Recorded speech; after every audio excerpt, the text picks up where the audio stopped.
Big Cass is 7 feet tall, and you can't teach that. And you may not be able to touch Big Cass in the ring, because in an all-new report, according to Wrestling Rumors and Dave Meltzer of F4W Online, ladies and gentlemen, we already know how high the WWE is on Big Cass. Welcome to Sean's Entertainment, where I always keep it prolific, consistent, and dedicated. And my live reaction to this is, not only do they want to push him, not only do they want to develop Big Cass, they want to put him in a match, a rivalry with Brock Lesnar. But not only put him in a match and a rivalry with Brock Lesnar, they want Big Cass to defeat Brock Lesnar, because they think that he is one of the few guys, count them on one hand, that can actually go toe-to-toe with Brock Lesnar and defeat Brock Lesnar. Now, I have my issues with this, okay? Especially the fact that UFC and Brock Lesnar have something going on, obviously with the big fight this weekend. Then Brock Lesnar's going to face Randy Orton.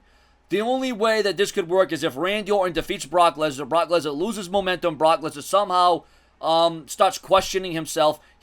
And that's barring if he loses at UFC. Because if Brock Lesnar loses at UFC, you would have to assume that Randy Orton is going to have to defeat him at SummerSlam. But then what does that do to the legitimacy and credibility if he cannot defeat someone like Big Cass, who hasn't been in the game a long time, who isn't as polished as Brock Lesnar? Ladies and gentlemen, here on this show, I always keep it prolific, consistent, and dedicated. I work around the clock. I work to up to date when the news comes out, as the news was meant to be, as it was supposed to be. And that's what I do here on Sean's Entertainment. I rely on my viewers. I rely on my subscribers to give me the views, the comments, and the interactive, because you're the reason why I have a job. You're the reason why you click the video. You're the reason why I want to make this my full-time job one day, because right now it's only acting as a part-time job. But Brock Lesnar, speaking about part-time, Brock Lesnar is only a part-timer. So what sense would it make if Brock Lesnar rolls into SummerSlam and defeats Randy Orton, and then they want to have this polarizing feud with Big Cass? How would the fans relate to that? How would the fans take to Big Cass? I don't know.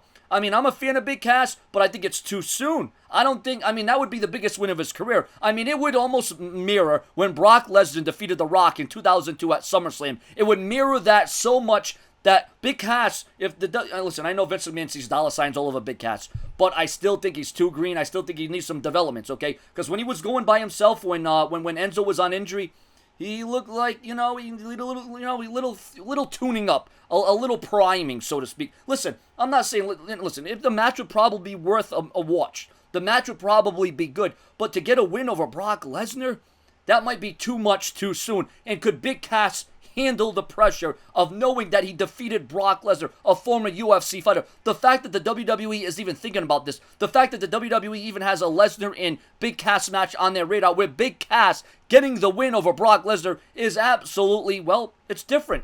Here's what I like about it. It's thinking outside the box. It's being unpredictable, because you would never thought that Big Cass could stand toe-to-toe with Brock Lesnar, much less get the victory over Brock Lesnar. Your comments, your opinions on Big Cass versus Brock Lesnar, subscribe, and who should get the victory?